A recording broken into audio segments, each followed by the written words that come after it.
Hey folks, so here's an even shorter video on the subject of using but and despite. And when I say that, after you're done, so you should watch this after you've diagrammed Million Dollar Baby and Bridesmaids. For Million Dollar Baby and Bridesmaids, this video doesn't apply. This video is me explaining how we're going to up the ante and change our diagramming after those two. I think the next one is going to be the King's Speech. So when you're doing your diagram for the King's Speech, you're going to add this element that I'm about to explain to you, okay? What I want you to do is I want you to, oh, that looks terrible. Let's go back. Guitars are more attractive. The guitar, that makes me look musical. Okay, so I want you to use the words but or despite in every sentence, okay? When you diagram the King's Speech, okay? So what that means is instead of writing, by example, Bill steals the bread from the store, and steals would be the action that you would capitalize, right? You're going to tell me, okay, so that's his action. You're going to tell me what his obstacle was when he was stealing. So you'll write, Bill steals the bread from the store despite the owner shooting at him on his way out.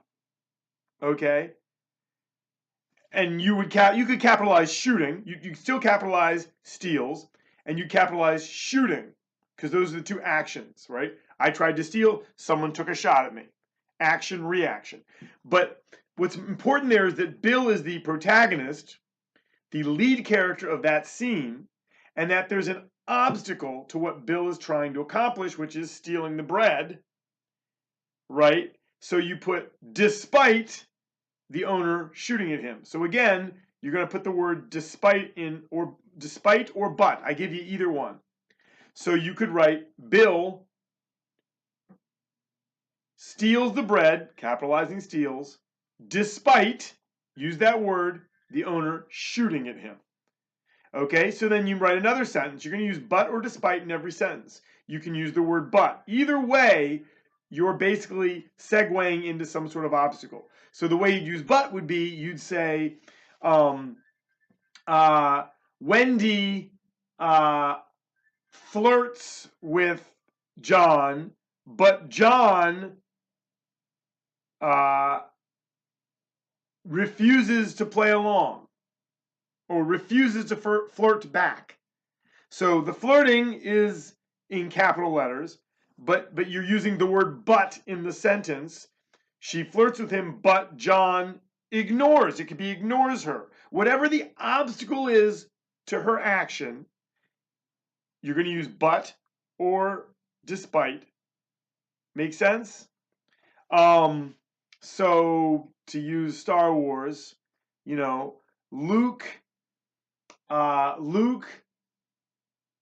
tries to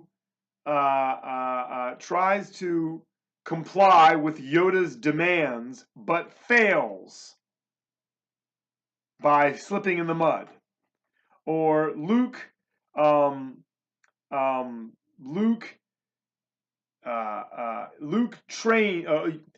you could make Yoda the protagonist in some of these.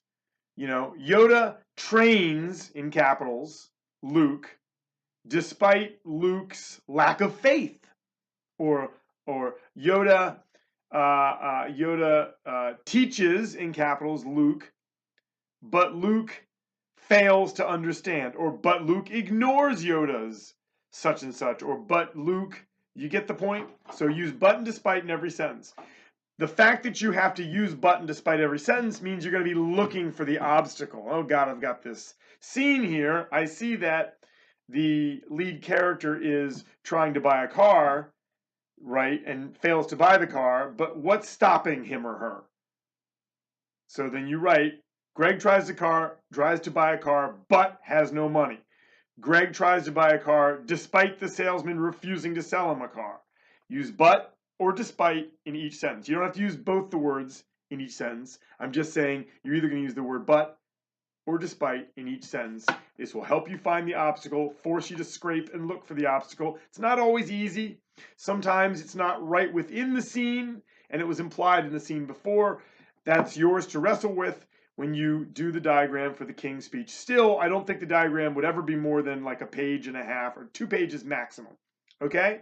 You don't need to make it much more detailed after that. You're just going to add those, add but or despite to each sentence. Okay, thank you. Bye-bye.